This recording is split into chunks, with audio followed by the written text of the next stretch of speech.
Composed in late 2020, the MAAT Climate Collective is an influx collaboration meeting at the invitation of MAAT to conceptualize programming initiatives for the climate emergency to emergence project throughout 2021. Membership includes Johannesburg-based creative practitioner and community organizer Molemo Moiloa, who works on notions of ungovernability, social infrastructures of cultural organizing and relationships to nature. Brasilia-based architect and spatial politics researcher Paulo Tavares, whose design and pedagogic practice spans different territories, social geographies, and media. London-based documentary filmmaker, researcher, and director of the Center for Research Architecture, Susan Schuppli, whose work examines material evidence from war and conflict to environmental disasters and climate change. And myself, Santa Cruz-based visual cultural researcher and curator TJ Dimos, director of the Center for Creative Ecologies, and I write on the intersection of visual culture, radical politics, and political ecology, where it opposes racial and colonial capitalism. So the Climate Emergency to Emergence program brings urgent focus to climate emergency. MAAT's Climate Collective energizes critical analyses and creative proposals in moving beyond catastrophism and toward the emergence of environmentally sustainable and socially just futures, interdisciplinary in breadth and international in scope. Our program assembles diverse cultural practitioners working at the intersection of experimental arts and political ecology in a year-long project of collective deliberation. The goal, to unveil horizons of thought and action vital for a livable future, dedicated to unpacking the complexities, socioeconomic, juridico-political, techno-environmental, and cultural of climate transformation. Rather than viewing climate emergency as uniquely situated in the not yet, we insist on connecting present anxieties over climate breakdown to long histories of socio and environmental violence, preparing the ground of near future collapse, past formations of colonial extractivism and racial capitalism have already multiplied emergencies and continue to do so in our present. They also widen the scope of emergency beyond the narrow focus on atmospheric carbon, expanding it to complex entanglements of socio-political and techno-economic climates within and beyond the human. Among our central questions, what preparatory climate futures are necessary once we adopt greater historical sensitivity to socio-environmental emergencies? How might these manifest through new frameworks of ecologies of care and mutual aid, framed as solidarity, not charity? In what ways do technologies of sensing not only observe climate transformation, but construct objects of knowledge, science, and politics, and reimagine relationships with more than human beings? How and why does climate justice require not simply decarbonization, but decolonization? How do the anti-racial capitalist politics of abolition, which articulates social justice demands for the end of policing, mass incarceration, and of militarization more broadly, extend to ecological and multi-species concerns? Enlivening a public arena of collective debate, climate emergency, Emergence, asks how we can move from climate emergency, that is the catastrophe of Earth systems breakdown as much as failed sociopolitical arrangements, to climate emergence, generating new forms of life founded upon social justice and environmental well-being. Initiating our collective study from the context of MAAT and Portuguese histories of colonial ecological intersections, the project is spanned across narratives from around the world over a 9-month period. Integral to our initiative will be to explore how and why social environmental approaches that foreground social justice, decolonial thinking, and critiques of racial capitalism matter to climate policy. So now we're going to discuss some of these questions, beginning with a short presentation by Paulo. Okay, thank you, TJ. Thank you, Susan and Mo. It's great to share with you this space and the discussions that we are putting forward. And maybe to begin with, I think one of the central questions that this project posed to me is the idea that our climate futures must be seen in a longue durée history that connects the present with colonial pasts and does imply some form of reparation for past wrongs and past violations in order for us to move forward in terms of restoring and recuperating the climate. I want to share with you, maybe very quickly, some images of my own work where I try to somehow where those questions emerge for me in terms of the spatial practices that I'm trying to put forward. I hope this is going to be very brief. TJ, can you please just allow me to be a co-host so I can share the screen? So you should see my screen. This is a project called Expulsions, and it deals with a series of forced removals that happen in indigenous lands in Ecuador, Shuar lands. And with those communities, the Shuar communities, we have been helping them to map the patterns of right violations that have been committed for this open pit mine to be open. And what you see here are satellite images showing the massive deforestation that have happened in these ancestral territories so that this mine could be open. And what is important for us to notice in this project, and this is what you see in your screen now, is that in order for this mine to be open, they had to forcibly displace several families that live in this area from decades and sometimes from time immemorial, like the Shuar. So there is a relationship here, and this is what I want to call your attention, between rights violations and environmental destruction, between the violations of rights of communities and a type of violence that unfolds through the environment. Here's the house of one of the inhabitants of this area, Luis Sanchez. And what they did is really they destroyed those houses and buried those houses under the earth so they would erase the presence of this population. So here there's the question of how this extraction projects somehow imply a process of erosion, imply a process of human rights violations that connects and is intrinsic to processes of environmental violence. And what we discovered while we were, doing research with the folks down there is that, in fact, where they were excavating a mine, they discovered several archaeological sites in this region because it is ancestral Shuar land. And this map shows the amount of archaeological sites that were mapped by the very companies that, in fact, destroyed those sites, right? So here, one see that to open these extraction projects, a process of colonial violence must be deployed so that those extractive zones are produced, right? And here I want to call attention how, this history really speaks about the ways in which one cannot detach the question of protecting rights in vis-a-vis protect the environment. And I think this speaks a lot about questions of repair and reparation. And just as a second example of this, I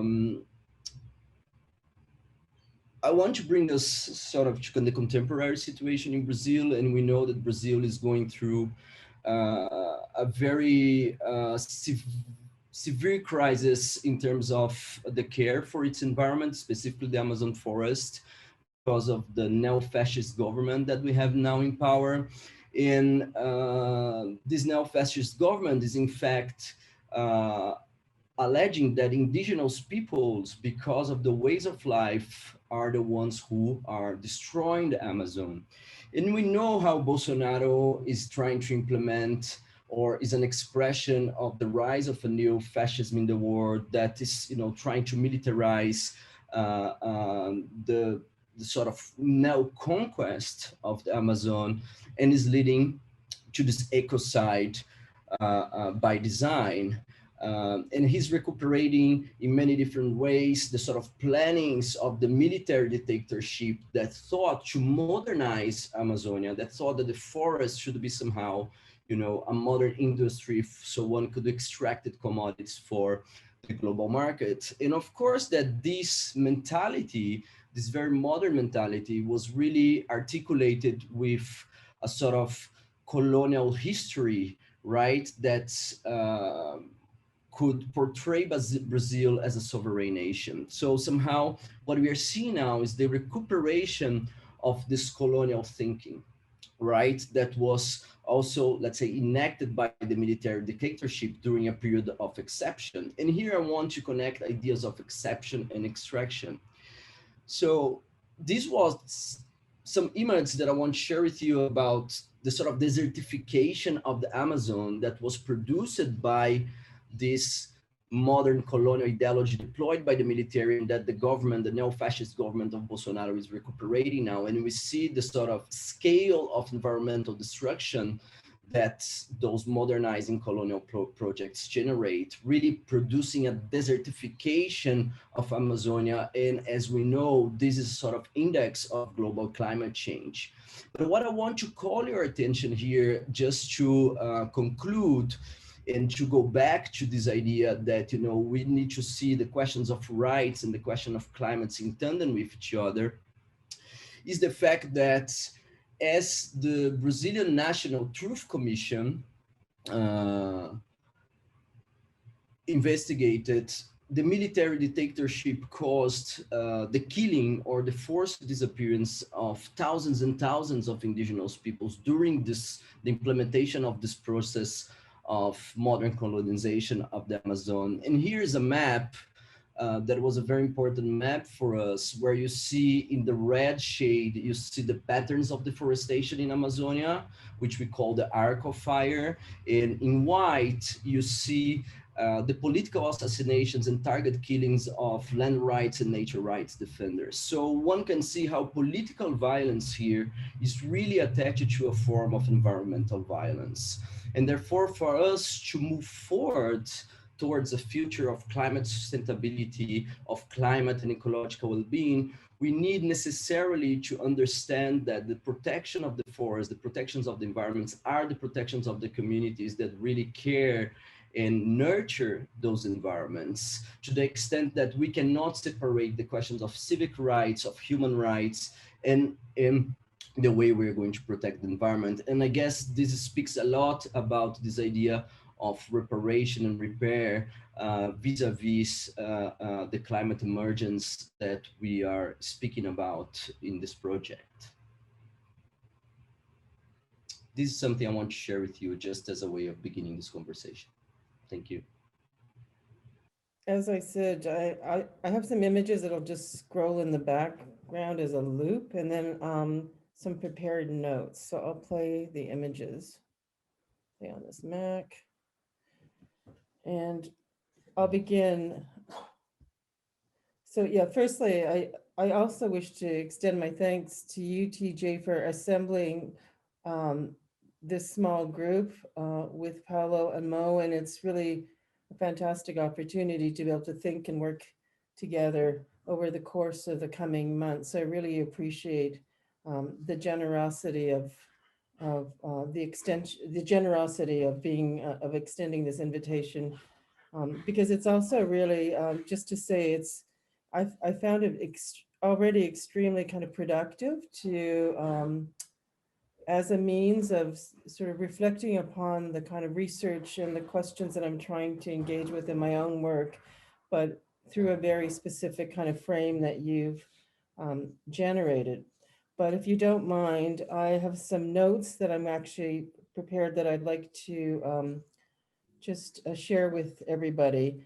So some notes towards the emergence of ecological evidence. One of the areas of my ongoing artistic research project, Learning from Ice, has been an engagement with ice core science. This project has many other activities attached to it, including a COP26 creative commission based on collaborative work at Drangdrung Glacier in Ladakh and local villages, a field school in Nunavut, as well as several investigations into the politics of cold, including cases exploring the weaponization of cold and related human rights violations. With respect to climate change in the circumpolar regions, tropospheric warming and temperature inversions, which trap ever greater concentrations of atmospheric pollutants within particles of ice and snow, means that the effects of climate change are taking place at 2 to 4 times the global average. Cryospheric science, including the extraction and study of ice cores, has played a crucial role in constituting the Earth as a material entity with a past.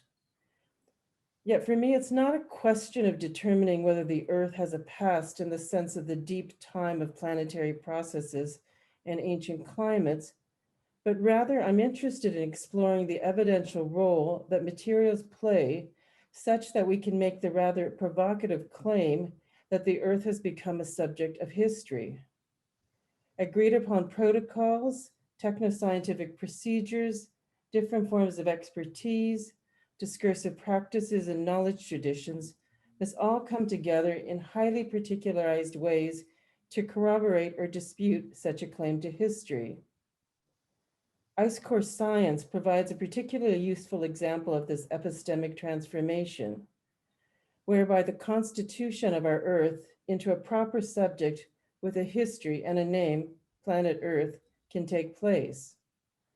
Ice core science, for those who might be unfamiliar with it, is a form of stratigraphy that allows scientists to read the inscriptive state of past climates in the ice sheets of the poles in Greenland. The compressed bubbles of ancient air captured in the ice sheets have generated the highest resolution data sets of long-term climatic change, so that is to say biannual layers of snowfall that fall between the 2 poles, and thus they offer the most robust proof of increased greenhouse gas emissions. The ancient air trapped in ice is an actual material relic of the Earth's atmosphere 1 million years ago. Yet evidence of such climatic changes is arrived at by the means of the geochemical analysis of the air bubbles trapped in ice. It is this analysis and its subsequent interpretive frameworks that enables the concept of history to be applied to an understanding of environmental events. Although the ice sheets provide records of change, they have no need for the concept of time, nor indeed that of history. However, in thinking about the extensive temporalities of environmental change, as our collective aims to do, whereby the violence of colonialism, transatlantic slavery, industrial capitalism, etc., are all considered inextricable to our contemporary condition, then we move from a state of emergency, as TJ has written, to one of emergence. Time and history now matters in consequential ways. Yet to do so, we must bring differing concepts of human history and different timescales together with critical insights into the ways in which materials have been retroactively transformed into objects possessing a history, as well as the ways in which they have become the subject matter of history. I find the co-emergence between human and more than human entities that turns on questions and considerations of history a provocative prompt for our collective. In doing so, we also expand the domain of accountability, such that any notion of emergency response to the climate crisis is understood as wholly inadequate to attending to the systemic, structural, and historical dimensions of such eventful changes, nor the practices of repair and restitution that expanded accountability might address, something Paulo has just touched upon. I might add that in the North, the context of my current research or much of my current work, socioeconomic pressures are very intense and always at the forefront of the many challenges faced by Northern communities and Indigenous peoples. Therefore, any discussion or action vis-a-vis climate change needs to be addressed holistically and historically, foregrounding longstanding inequalities and the need for social justice, something that disciplinary approaches have not adequately addressed, nor indeed seem capable of doing. I know I'm stating the obvious here, but sometimes the North drops out of debates and discussions focusing on climate change. While we rightly indict the North as the major perpetrator of such concerns and such violence, there is in fact another North that needs to be considered. I think I'll leave it at that. I had a few more comments I wanted to make, but I think that's probably enough for the moment. Because I had another couple. Should I just leave it there, TJ? Sure, you could integrate the other stuff. Yeah, I'm happy later. in the questions, yeah. So I hope that gives you a sense of where I'm at in terms of my thinking. Yeah, thank you, Susan, for that. Thank you, Paulo. Molemo, do you want to pick up there? Yeah, I'm thinking I've just sort of rearranged what I wrote into something that is now a little bit more structured by the questions. So maybe it's a good segue between Paulo and Susan's into yours, because it'll be question answer. We ask, what preparatory climate features are necessary once we adopt greater historical sensitivity to social environmental emergencies? To move from emergency to emergence, from crisis to creation, is not to ignore urgency, but to place these urgencies, as Paulo said, within the longue durée of catastrophe. To place our panic within the holding space of the outstretched mourning of the majority world and the radical traditions of resistance that this mourning has long borne. To do so is to recognize that the tragedy of now is connected to the tragedy of before, that what was ended is still beginning, that what we thought was real is not, what we held dear in our hands is in fact not holdable, and that what answers we might seek lie within a total reimagining of what we know.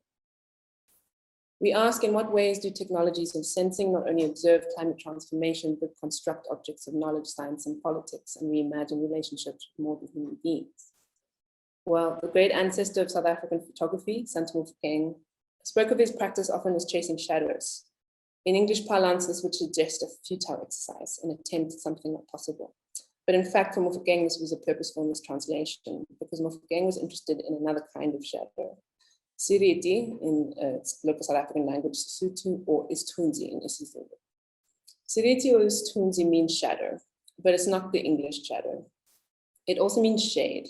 So Mthunzini is the place under the trees, a shelter from the blazing sun. But it also references the presence of a person, a strength, a dignity, a confidence, a power. At the same time, it can also mean an aura or essence, spirit, but somehow something even more imperceptible than that. Siriti moves between the sight of real and strong, but also phantom and fugitive.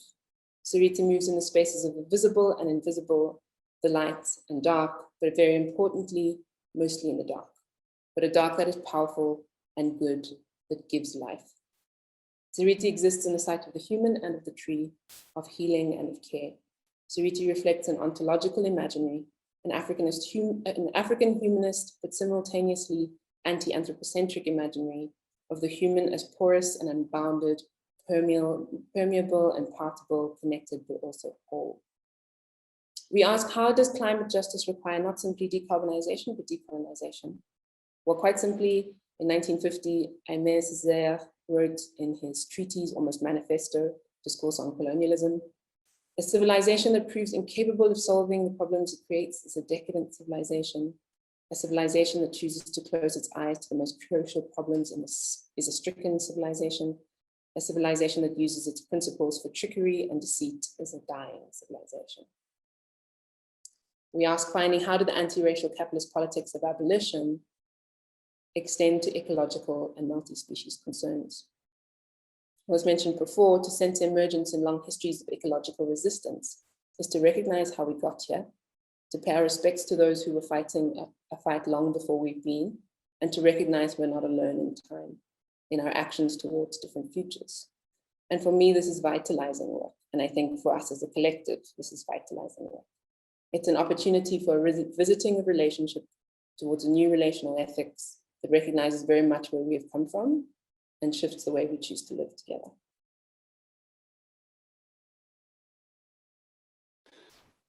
Thank you, Molemo. That was really useful and productive, I think. I'd like to maybe pick up there and try to tie some of this together and also relate it to some of the work some of the research concerns in my own work. We've heard from Paulo in relationship to the necessity of thinking colonial violence together with environmental violence in terms of the Shuar community in Ecuador, in relationship to current and ongoing extractive projects, and resource nationalism, which has reached such a problematic state in places like Ecuador, as well as in Brazil and Amazonia, and the kind of neo-fascism of Bolsonaro that's trying to revitalize that history of military dictatorships and a colonial approach to the world that we're seeing so clearly is leading to just utter catastrophe. But it's a catastrophe of the future that's very much tied to the past. And then from Susan, in relationship to the North and concerns about the cold temperatures, global warming, and ice core science, and how the Earth itself can be an object of sensing that also ties into indigenous concerns and the imperatives of social justice and the necessity of approaching these concerns through holistic approaches that tie together the deep historical thickness of colonial and extractive violence, of the long durée of modernity, to any kind of proposals for a climate justice of the future, or a reparative practices of earth care that we might just really need at this point.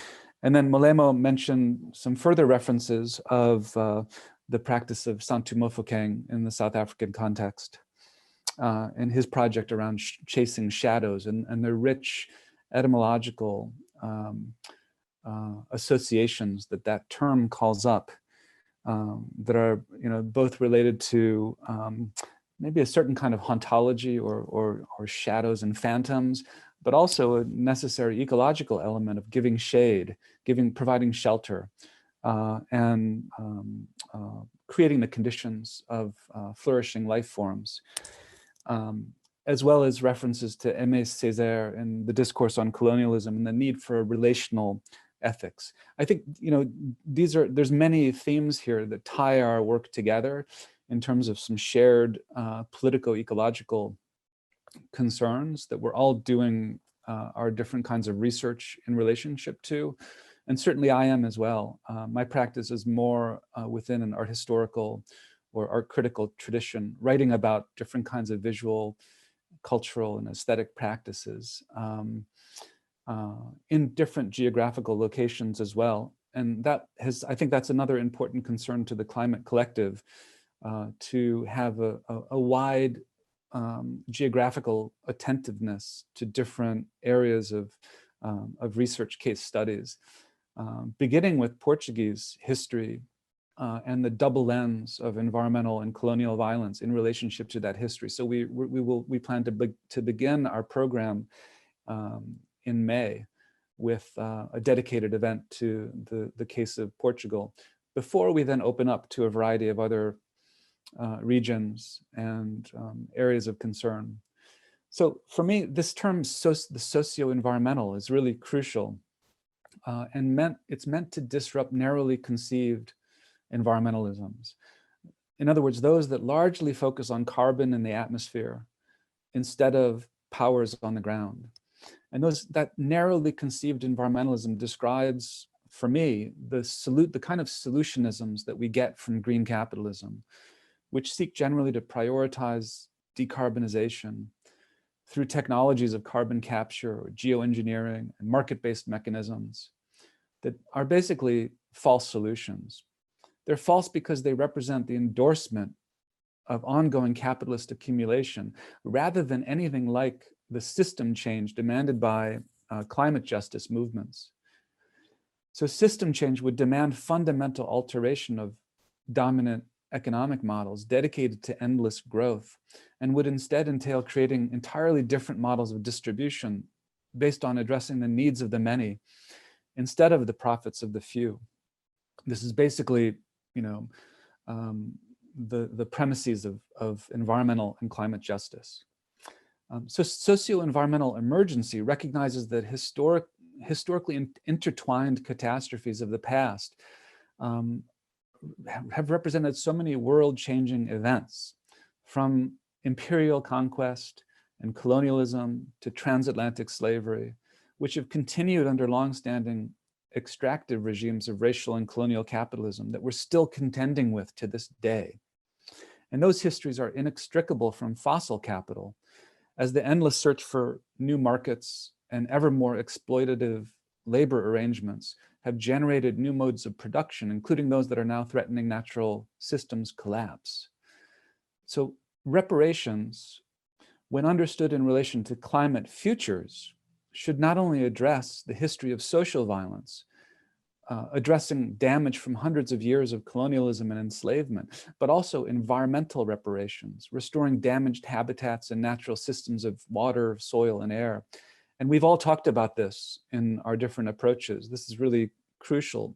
And one touching point that we've discussed in some of our prior conversations has been the proposal of the African-American philosopher Olufemi Taiwo, who's spoken recently about distinguishing between harm repair and relationship repair. Maybe we could talk a little bit more about this.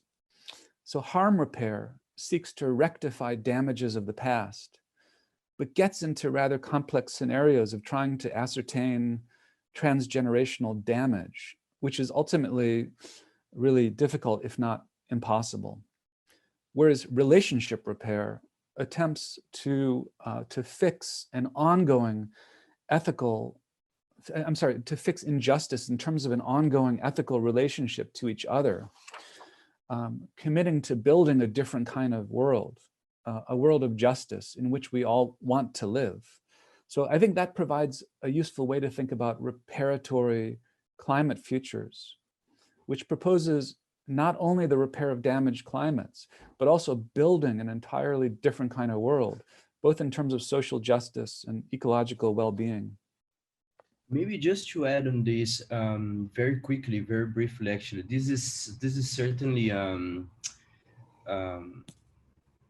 useful way, I think, for us to begin conceptualizing questions of repair, reparation, restoration, which are, of course, terms that are complex in themselves because of the historical and political questions they raise.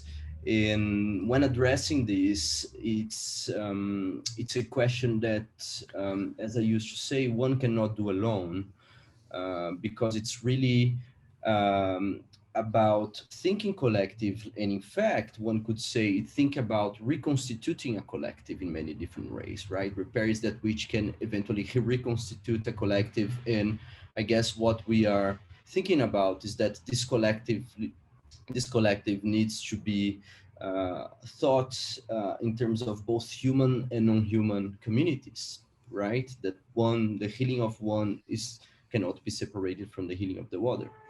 What I think is remarkable, and I'll leave it at that, is the way in which social movements and movements for justice, as far as we can see then in history, they always had some form of ecological dimension. They always were somehow struggling for questions of land or questions of housing or questions of shade and shelter, right? Which cross the environmental things and environmental issues. And just to leave you with an example, just working now on some thoughts of the environmentalist Chico Mendes in Brazil, who was in fact killed by the later military police. And although Chico Mendes became very well known as an environmentalist, he was in fact a unions leader associated with socialist views on land distribution and on resources distribution, right? And what he was fighting for was not only the conservation or the preservation of the forest, but he was really fighting for political rights. He was fighting for, a society in which economic distribution would be more egalitarian. He was fighting for the rights of assembly, the right of free speech. He was fighting for civic and human rights. And environmentalism somehow took this radicality and placed him as just someone who was fighting for, to leave the trees standing. But his view of a tree that was standing was also a kind of radical view of a social justice and inequality. And I think these are the kind of deep-rooted, grounded environmentalist thinking that we need to look at, so we can really thinking about climate futurities out of the solutions that corporations and state power are offering us, which is in fact more of the same. Continuing to geoengineering the earth from top-down approaches that are going to outsource the risks for the most vulnerable communities. That's why I think, the idea of an ecology of care, of an infrastructure, ecological infrastructure of care also opens up different ways for us to think about questions of climate emergency and emergence. One question I have there, politically and strategically, is we know that there are all sorts of ecologies of care occurring all over the world in terms of more or less small cooperative, often cooperative collectivist projects that are locally situated. And the strategic or political question is, how can we think of ways that grounded, often land-based practices, how can they be related and assembled and scaled up to the point where they actually challenge the conditions of global capitalism? I think that's, some activists and organizers are asking that kind of question, which I think many people who are dedicated to ecologies of care are not necessarily thinking about. And maybe it's simply too abstract, but I think it's necessary to think about, or else, as you say, Paulo, we're going to continue being dominated by the politics of the same, kind of endless corporate capitalist globalization that's enforced everywhere, basically.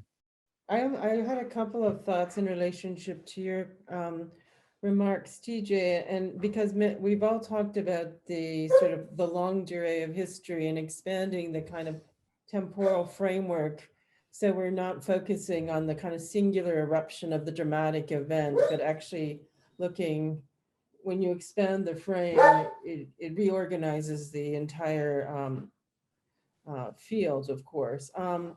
But I was thinking then with this notion of relational repair, I do find very, I think, compelling, because simply expanding the time frame does open up all of those questions and problems that you have identified in terms of, how far do you expand, when do you stop, who's included, et cetera, like just expanding the time frame seems to me, sorry, I'm gonna throw my dog another treat. It's the multi-species assemblage. Ecology of care. Exactly. People always talk about the more than human, but you have to actually embrace that. Yeah. So I mean, I think there's a way in which there needs to be some sort of, I don't know what, some sort of strategic kind of temporal sort of thinking and action, because simply like expanding the sort of the lens by which we look at something, we always know that that's a kind of scalar move as well, right? Certain things drop out as in that movement, right? When you go from the kind of granular kind to the sort of macro. So I do find this notion of kind of the relational really kind of potentially quite productive in, so that would be one immediate thought. And I also think that I completely agree, and in relationship to the sort of like green capitalism, and I know that you're based in the United States, which is the sort of center of geoengineering.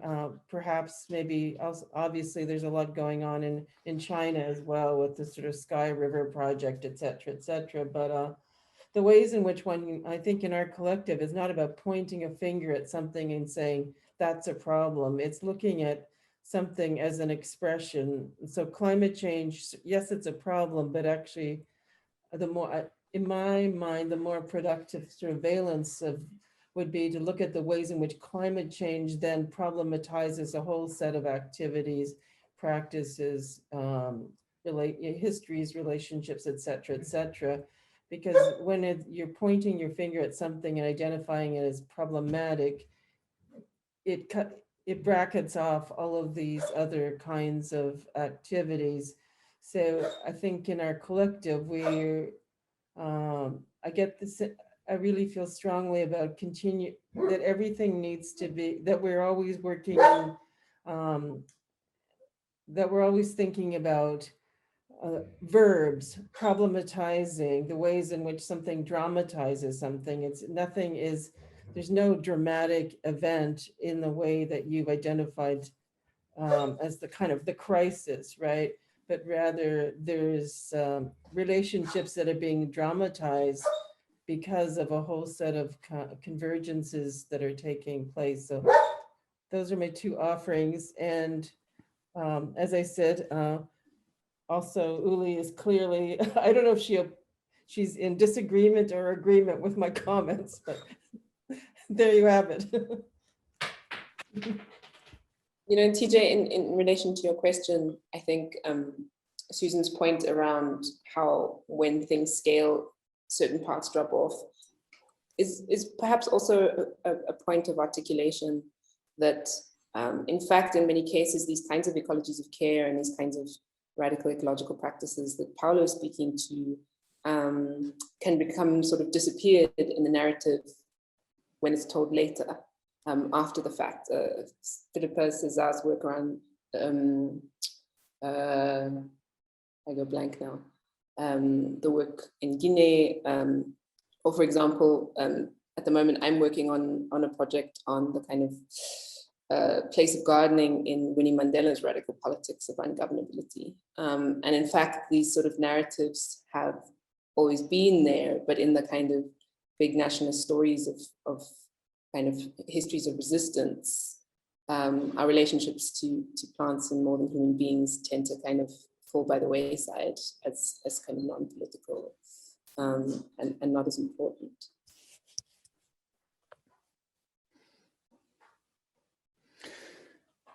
Yeah, I think it's indeed important to resist that, that maybe it's a kind of a tendency to depoliticize ecological matters of care. That is also, I think, at one with the kind of narratives of state violence and militarism that Paulo is talking about. When Bolsonaro makes the decision to expand this, you know, the frontier zone through fire, through the violence of fire and plantation building. That's, you know, he's basically acting on that depoliticization and making a decision about what counts and what doesn't count. That's deeply ideological. So I think that's really important. That's an important point, as well as I took Susan's comments to be, in a way, kind of methodological proposals that could be guiding principles of our research collaboration. And the first one is about scale. And what I understood that Susan was saying is, you know, it's not that we're just proposing to scale up everything for no reason, you know, and we're not trying to exclude the microanalysis in relationship to specific practices that could really matter in this or that territory. So the decisions behind where to establish the scale are really important and political. And they can inform the politics of the present, so that when, you know, this comes up in terms of how we date the Anthropocene. You know, the dates, whether we're dating it to the 1950s and nuclearity, or whether we take it back to 1492 and the beginnings of colonial conquest, result in really radically different approaches to how we narrate and define the Anthropocene, and what kind of political questions then open up for us.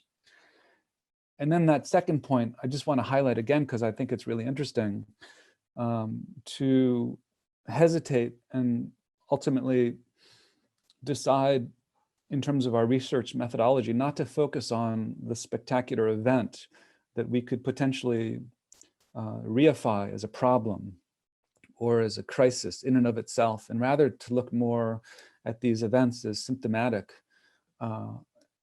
as functions, as verbs, in relationship to what they might problematize in terms of how we're making these decisions. For instance, Molemo, about how to value gardening practices, according to what framework, according to whose agenda and which ideology can make a world of difference, or can produce different worlds. So I find that really, really useful in thinking about, as well as how these kind of practices are narrated according to whose interests. For instance, like Wangari Maathai's tree, the green belt planting of trees, that can work in lots of different ways depending on how it's narrated and what emphases are placed on the practice. So I think that's really important to be aware of. I always like this passage that Donna Haraway wrote years ago, I think in Primatology by Other Means, but it was like, just, I mean, in some way it's obvious, but she was arguing about the ways in which developing new modes of narration isn't that simply one version of events replaces the existing kind of versions, the existing sort of myths, but that all versions, all narratives start to operate in tension and in friction with one another. And I think that's, so all of the stories that we produce, it's not simply that we've got a more compelling account of things, but that how, our collective, let's say, if we want to call them stories or narratives, activities that we produce, they're all operating to redistribute the field of perhaps intelligibility, if you want to call it that. So I also think that's very kind of productive. So we're thinking about redistribution rather than one account replaces another because somehow it's seen as more politically expedient or et cetera, et cetera. Yeah. Yeah, maybe just to jump on that, I think there is an interesting question here, which STJ mentioned, and I guess Susan mentioned as well, and I guess Mo also mentioned, which is this, the question of how scale enters as a methodological, but also as a political problem here, right? And I guess this touches this idea that, we are always sort of, or progressive or left-wing politics in a certain way is always, navigating between sort of the micro power of self-organization and how, at many different times, one feels that for any type of transformation, in fact, to happen effectively, this needs to be somehow like scaled up in a certain way, right? Or be applied in governmental state levels in different fields. I guess this opens up a very interesting debate and a kind of very important debate that, as far as I know, has shaped progressive thinking.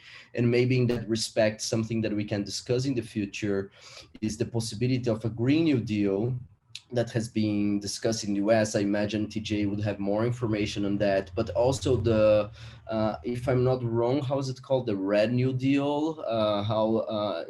Do you remember the name specifically, TJ? Like indigenous activists proposing a Green New Deal for the US government? The Red Deal.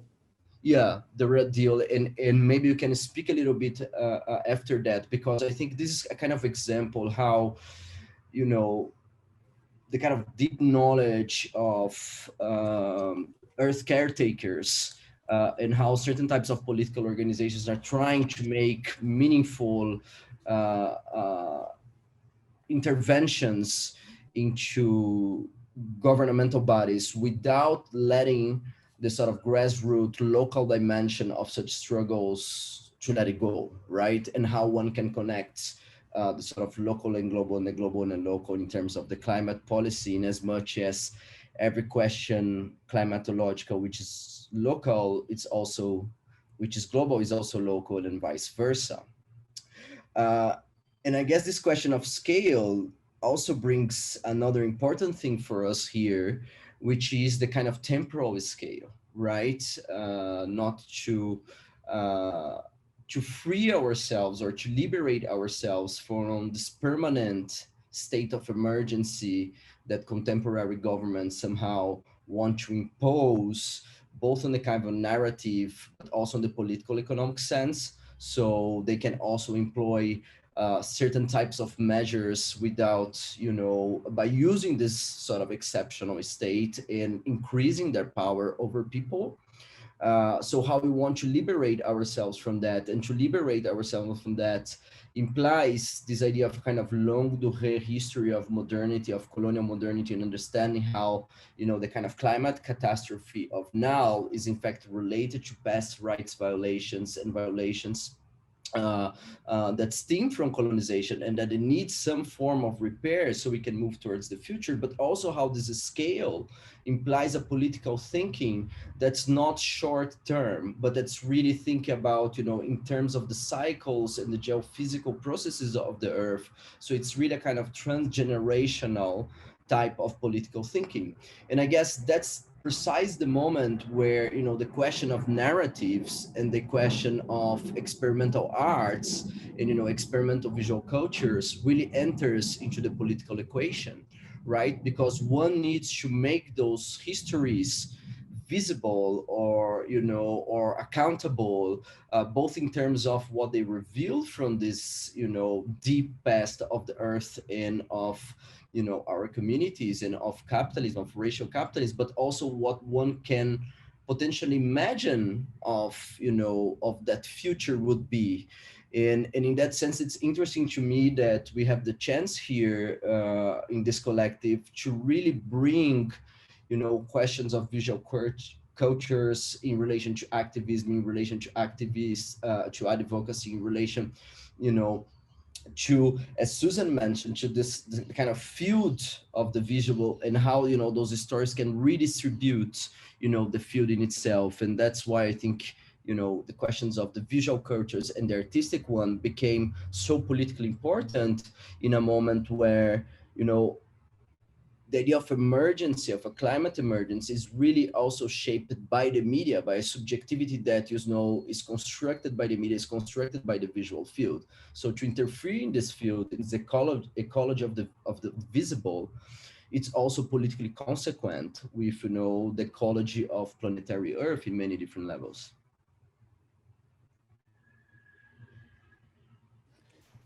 That's really helpful, I think, and again helps to bring together what we're trying to do, which is in part, really focus on cultural practices and aesthetic practices more broadly that are challenging that kind of ecology of the visible that you're talking about, Paulo, and that emergency thinking, which we're also noticing and trying to get beyond or challenge, specifically how emergency thinking, especially when it comes to not just militarized states of exception, but also climate policies, are enforcing certain scales of thinking and defining the problem in a very specific way that occludes the important histories of, say,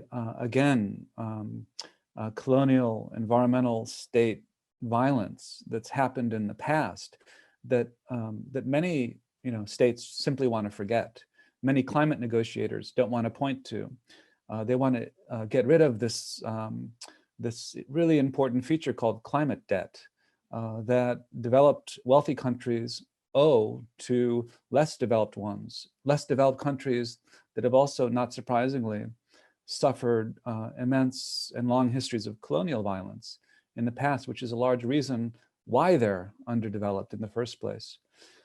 So I think pointing to the Red Nation as one model, the indigenous collective based in Albuquerque in New Mexico in the States, but which is not only geographically, locally based, but also determinedly transnational in connecting to indigenous manifestations, largely in the Americas, but really worldwide, is so important, I think. And the way they approach the present emergency is through their Red Deal.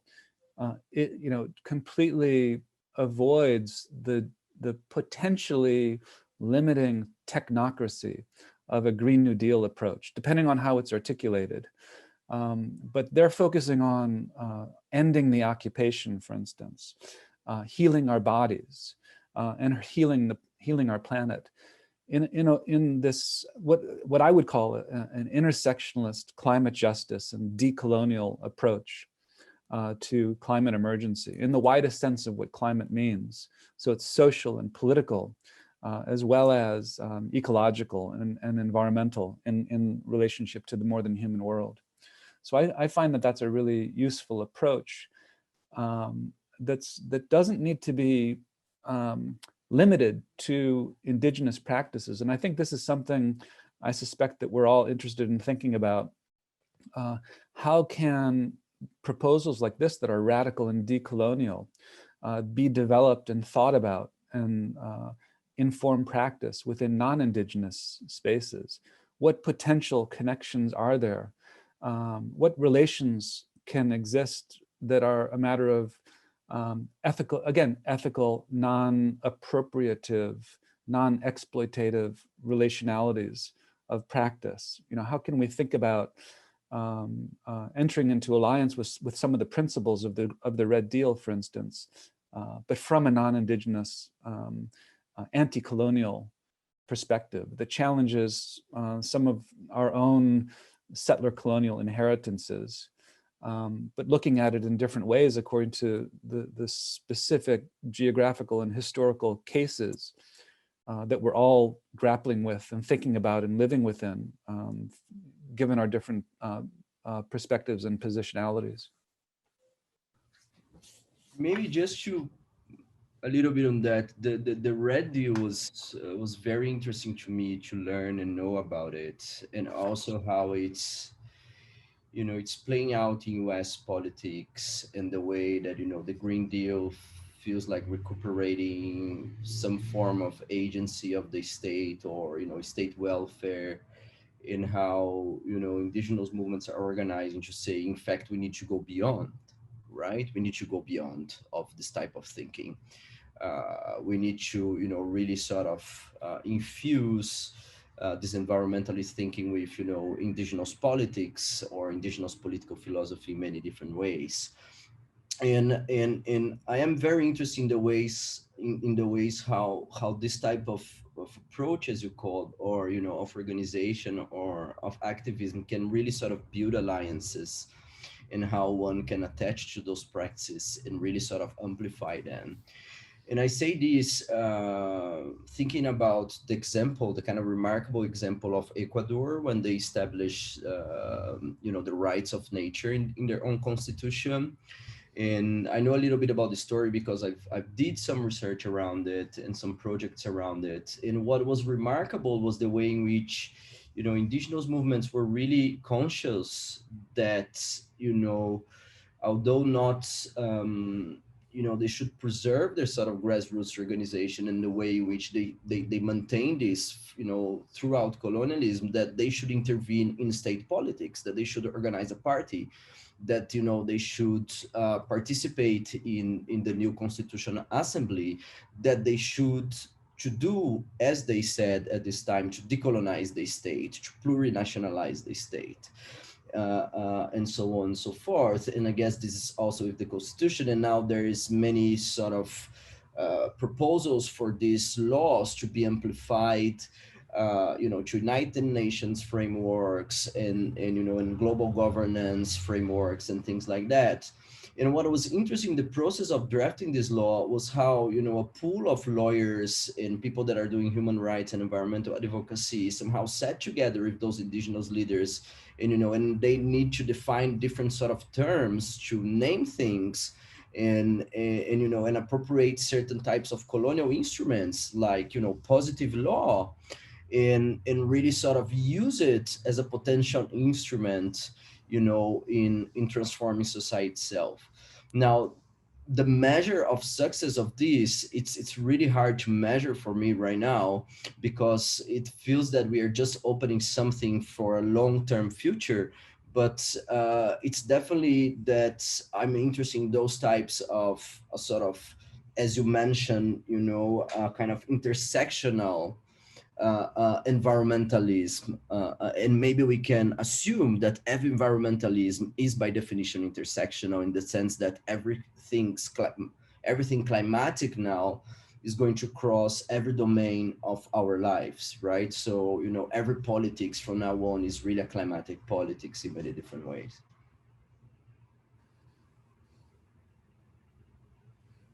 I mean, the one thing maybe, well, just a comment in relationship to maybe not what you've just talked about, Paula, but something in relationship to TJ. And when we think about futurity and an orientation towards the future and a sort of intergenerational kind of care, how is it that we also in some way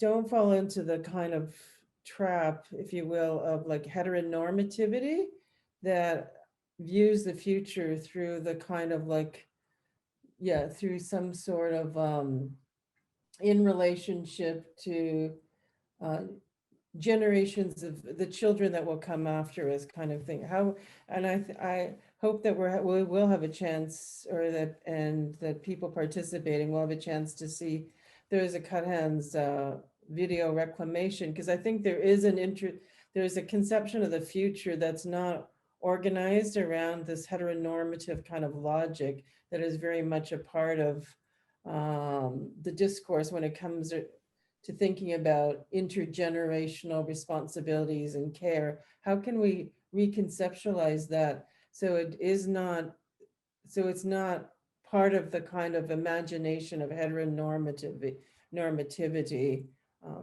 and reproduction? Yeah, it's a very expansive, I think, understanding of climate emergency in that sense, where environmental domination is not just about dominating land, but that's fundamental. But it's also dominating the forms of social relationships and identities that people can have. So very repressive forms of heteronormativity, of property relations, of patriarchy, of white supremacy. These are all part of the climate emergency, according to Cut Hands' video, that in her speculative intersectionalist understanding of futurity, that will all be able, you know, the people who survive those conditions will be able to reclaim a new kind of freedom that is completely detached from those repressive socio-environmental structures. So it's an amazing, I think it's an amazing film in that sense. Technically, it's very it's very lo-fi, and it's not highly processed or anything, but conceptually, it's amazingly ambitious and generative. It seems to me that one of the kind of key things that you'll be exploring over the next however many months is definitely sort of centers in on this idea of this relational ethics, and all the many ways in which various practitioners and thinkers are completely reimagining what that might mean. And this film certainly serves as like a great and quite sort of playful way to enter into that. And then each session beyond kind of unpacks that in slightly different ways over the next couple of months. Mm-hmm. Yeah, So, sorry, TJ, just a small point, but I don't think the fact that there's this video has a certain kind of aesthetic that we would identify with low resolution, like shooting from the hip kind of video kind of practice. To me, I don't think we should think about that as somehow lacking sophistication or lacking like resources and sort of means. It's a very, I think, strategic political. Yeah, very purposeful. Yeah.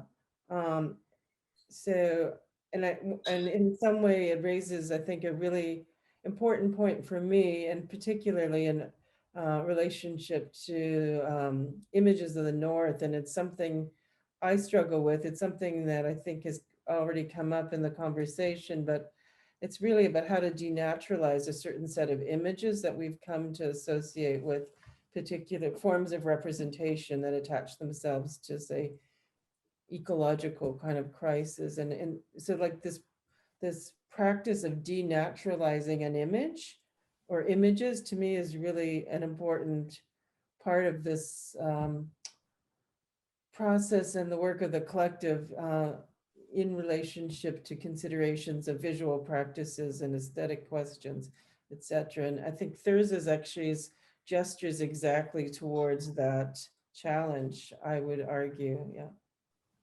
Yeah, it's definitely a rejection of that high processed spectacle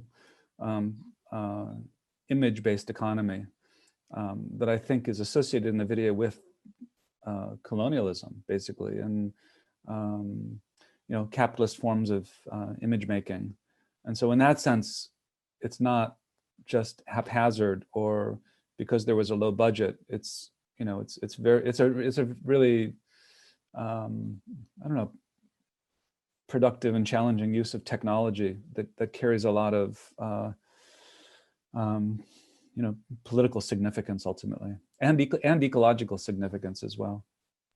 Yeah, it's conceptually super bold. I think it was very interesting to watch in terms of the sort of heteronormativity and the way things decolonial future, post heteronormativity. I think an aspect that it brings in terms of thinking colonial past is the way in which nature, the variety of nature, and the very separation of nature and humans, in the ways it was forged by, colonial modernity, by colonization, by capitalism, was very much gender-based, right? So nature was defined in terms of its feminine character, even colonial discourses in terms of appropriating and sort of violating the body of the earth was equated to violating the body of women, and somehow this was the means by which heteronormativity was also constructed. So